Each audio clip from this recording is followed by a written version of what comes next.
नमस्कार, खबरां दे इस बुलेटिन च तुहाडा स्वागत है। मैं हाँ कुसुम सोनिया। सब तो पहला चुणवीआं खबरां। रक्षा मंत्री राजनाथ सिंह ने कहा है कि भारत हर तरह दीआं चुनौतियां नाल निपटण दे समर्थ है।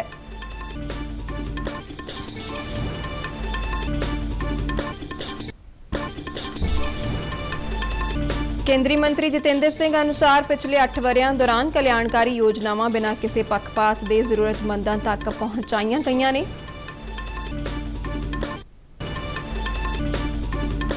विदेश मंत्री डॉक्टर एस जयशंकर अज संयुक्त अरब अमीरात की यात्रा ते जाणगे।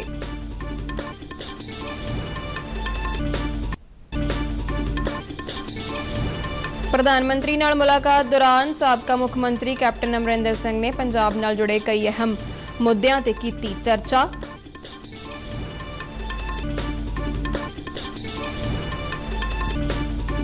पंजाब सरकार ने बुढ़ा नाला नूं स्वच्छ करन लई 519 करोड़ रुपए दे चल रहे प्रोजेक्ट दे काम विच तेजी लियाउण दे दित्ते निर्देश।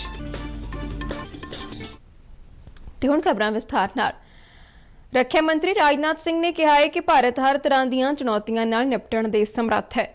उन्होंने कहा कि भारत ने अज तक किसी देश उपर हमला नहीं किया ते ना ही किसी देश की 1 इंच जमीन उपर कब्जा किया है, पर जे किसी ने साडी एकता ते अखंडता नूं नुकसान पहुंचाउण दी कोशिश की तो उसनूं करड़ा जवाब दिता जाएगा। उदयपुर विच राजनाथ सिंह ने कहा कि प्रधानमंत्री नरेंद्र मोदी की अगुवाई विच भारत एक मजबूत अते आत्मनिर्भर राष्ट्र के रूप में बदल रहा है, जिहड़ा किसी भी तरह के खतरिਆਂ ते चुनौतियां नाल निपटण दे समर्थ है। उन्होंने कहा कि पिछले 8 वरियां दौरान सरकार वालों चुके गए कदमां नाल हथियारबंद सेनावां विच नवां आत्मविश्वास आया है। भारत के हथियारबंद बलों ने 2016 विच सर्जिकल स्ट्राइक ते 2019 विच बालाकोट एयर स्ट्राइक विच अपनी जबरदस्त समर्था का प्रदर्शन किया है। राजनाथ सिंह ने कहा कि प्रधानमंत्री की अगुवाई विच आत्मनिर्भर भारत की नींह रखी गई है। प्रधानमंत्री के दफ्तर विच राज मंत्री जितेंद्र सिंह ने कहा है कि पिछले 8 वरियां दौरान प्रधानमंत्री नरेंद्र मोदी दीआं कल्याणकारी योजनावां बिना किसी पक्षपात के जरूरतमंदां तक पहुंच रही ने। उत्तर प्रदेश के मैनपुरी विच उन्होंने कहा कि सारियां जन भलाई योजनावां बिना किसी जात धर्म अते वोट बैंक नूं ध्यान विच रखे बगैर जरूरतमंद व्यक्ति तक पहुंचती है। जितेंद्र सिंह ने कहा कि मई 2014 विच नरेंद्र मोदी ने सत्ता संभाली तो उस वेले देश की अद्धी आबादी शौचालय, आवास, टीकाकरण, बिजली और बैंक खातियां वर्गियां बुनियादी सहूलतां तो वांझी सी।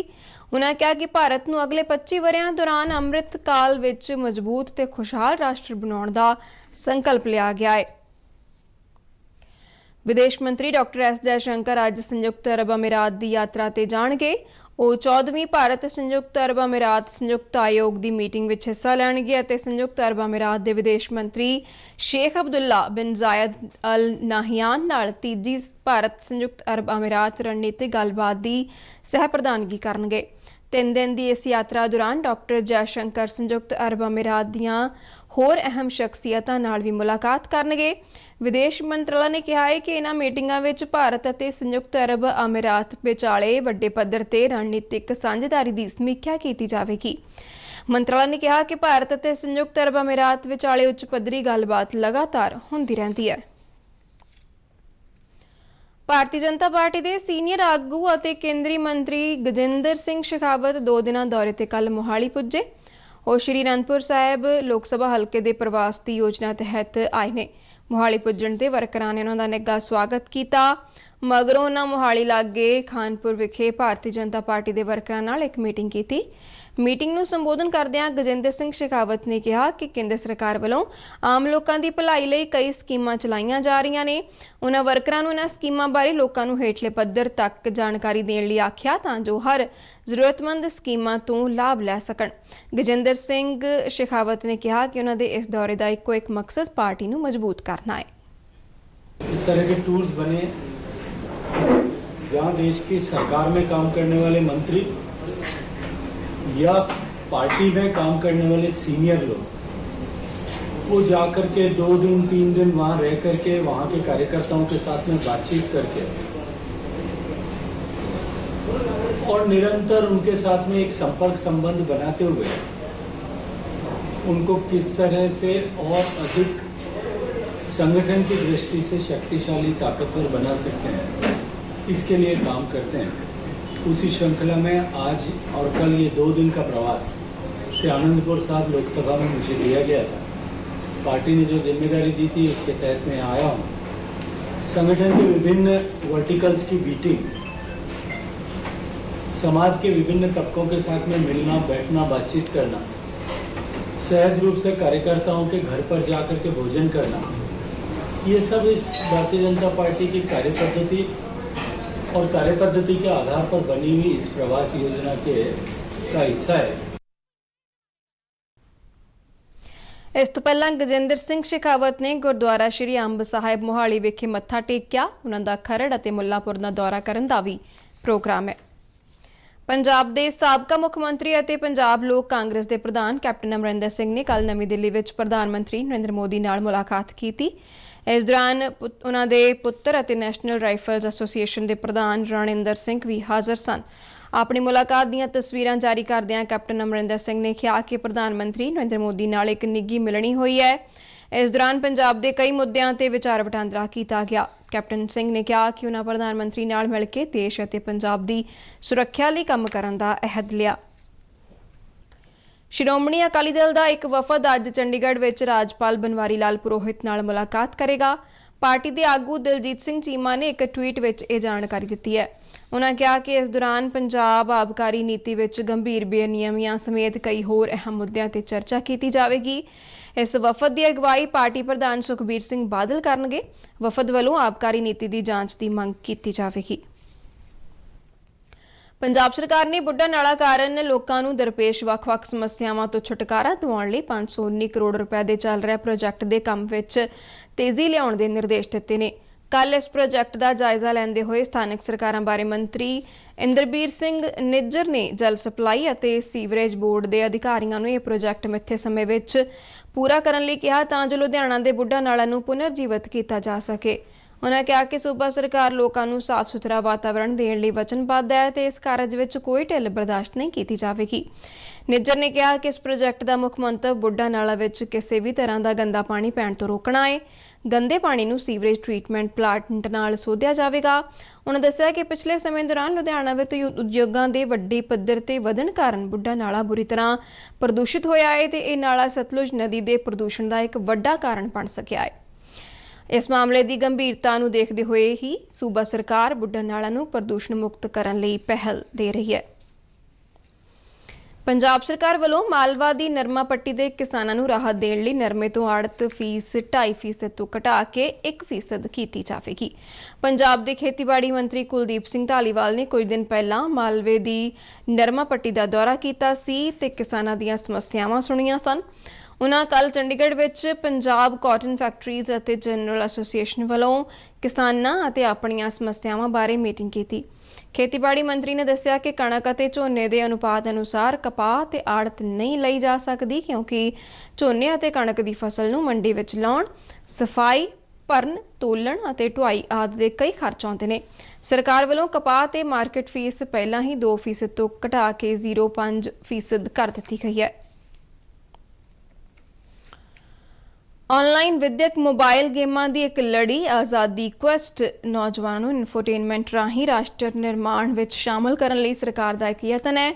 ਇਹ ਜਾਣਕਾਰੀ ਪੱਤਰ ਸੂਚਨਾ ਦਫ਼ਤਰ ਚੰਡੀਗੜ੍ਹ ਦੇ ਵਧੀਕ ਡਾਇਰੈਕਟਰ ਜਨਰਲ ਰਜਿੰਦਰ ਚੌਧਰੀ ਨੇ ਅੰਮ੍ਰਿਤਸਰ ਵਿੱਚ ਇੱਕ ਪ੍ਰੈਸ ਕਾਨਫਰੰਸ ਦੌਰਾਨ ਦਿੱਤੀ। ਉਹਨਾਂ ਕਿਹਾ ਕਿ ਜ਼ਿੰਗਾ ਇੰਡੀਆ ਦੇ ਸਹਿਯੋਗ ਨਾਲ ਸੂਚਨਾ ਅਤੇ ਪ੍ਰਸਾਰਣ ਮੰਤਰਾਲਾ ਨੇ ਆਨਲਾਈਨ ਵਿਦਿਅਕ ਮੋਬਾਈਲ ਗੇਮਾਂ ਦੀ ਲੜੀ ਆਜ਼ਾਦੀ ਕੁਐਸਟ ਵਿਕਸਿਤ ਕੀਤੀ ਹੈ।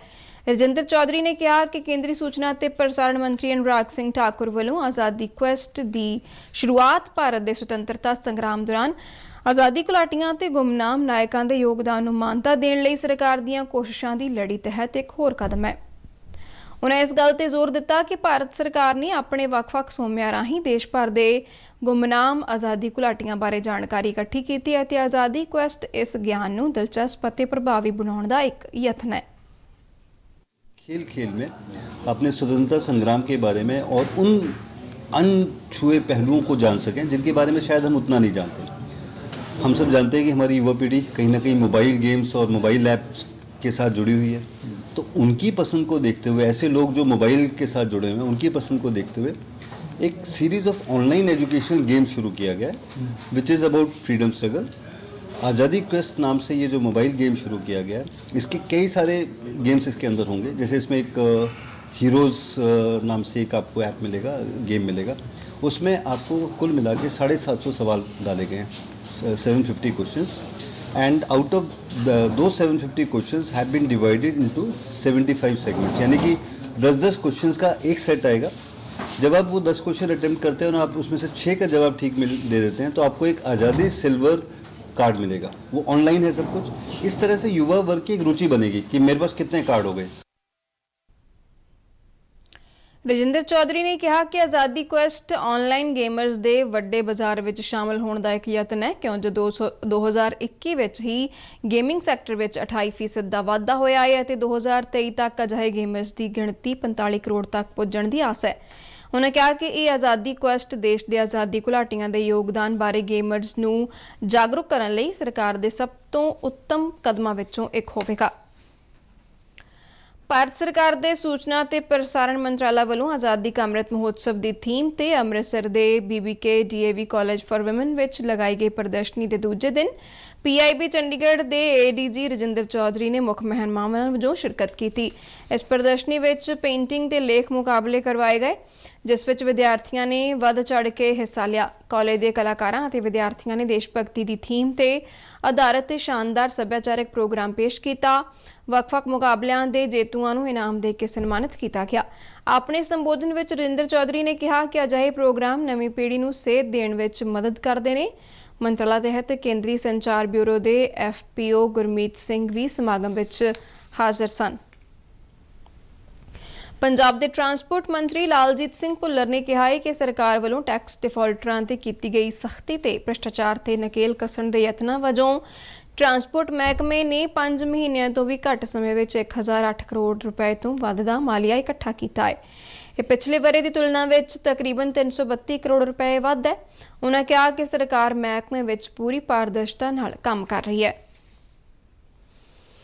बेसिक रिक्रूट्स कोर्स के 264वें बैच की पासिंग आउट परेड हुशियारपुर जिले के जहान खेलों विखे PRTC के स्टेडियम में हुई। इस विच कुल 263 रिक्रूट सिक्ख्यार्थी पास आउट हुए। इन्हां विच 32 महिला रिक्रूट्स सिपाही भी शामिल रहे। वधीक director general police Shashi Prabha Dwivedi ने मुख मेहमान वजों परेड का निरीक्षण किया और प्रभावशाली मार्च पास्ट तो सलामी लई। अपने संबोधन में उन्होंने पास आउट होने वाले सिक्ख्यार्थियों को लोक सेवा के संकल्प संबंधी सुचेत करदियां सिक्ख्यार्थियों को हर तरह की चुनौती का सामना करने लई प्रेरणा दी। शशि प्रभा द्विवेदी ने कहा कि पंजाब पुलिस गैंगस्टरां, लुटेरियां ते नशा तस्करां नाल सख्ती नाल मुकाबला कर रही है और छेती ही उन्होंने जड़ों खत्म कर दिता जाएगा। PRTC के कमांडेंट हरप्रीत सिंह ने दस्सिया कि रिक्रूट्स नूं अति आधुनिक तकनीकां राहीं सिखलाई दी गई है तां जो वह हर चुनौती का बहादरी नाल टाकरा कर सकन। इस मौके सिक्ख्यार्थियों ने शानदार सभ्याचारक प्रोग्राम भी पेश किया। पटियाला के 4 होर खेतरां नूं अफ्रीकन स्वाइन फीवर नाल प्रभावित जोन ऐलानिया गया है। पशु पालन ते डेयरी विकास मंत्री लालजीत सिंह भुल्लर ने दस्सिया कि जिले के पिंड रवास बामणा, गंगरोला, बाबू सिंह कलोनी अबरोवाल और बाबा जीवन सिंह बस्ती पासी रोड पटियाला इस जोन में शामिल ने। इन्हों अफ्रीकन स्वाइन फीवर के केंद्र वजों नोटिफाई किया गया है। उन्होंने कहा कि पशुओं तो यह बीमारी मनुखों में नहीं फैलती और इसलिए घबराने की कोई लोड़ नहीं है। उन्होंने सूर पालकों को बीमारी की रोकथाम लिए सरकार को सहयोग करने की अपील की। केरल में खत्म हुई 71वीं ऑल इंडिया पुलिस खेडों में पंजाब पुलिस के तैराकों वालों शानदार प्रदर्शन किया गया ते तमगे जिते गए। इन्होंने तैराकों का जलंधर पहुंचने ते कल PAP विखे DGP इकबालप्रीत सिंह सहोता वालों विशेष तौर पर सन्मान किया गया। तैराक अमन कई ने 3 सोने 3 चांदी और कांसे का तमगा जितया। केंद्र शासित प्रदेश जम्मू कश्मीर के शोपियां जिले में कल शामी हुए मुकाबले दौरान लश्कर ए तैयबा नाल संबंधित 3 अतवादी मारे गए ने। पुलिस, फौज ते CRPF की सांझी टीम ने खेतर में अतवादियों की मौजूदगी की खुफिया जानकारी मिलने मगरों तलाशी मुहिम शुरू की सी। इस दौरान लुके हुए अतवादियों ने फायरिंग शुरू कर दी। जवाबी फायरिंग किए जाने ते 3 अतवादी ढेर हो गए। इस नाल ही खबरों का बुलेटिन खत्म होंदा है। इजाजत दिओ, नमस्कार।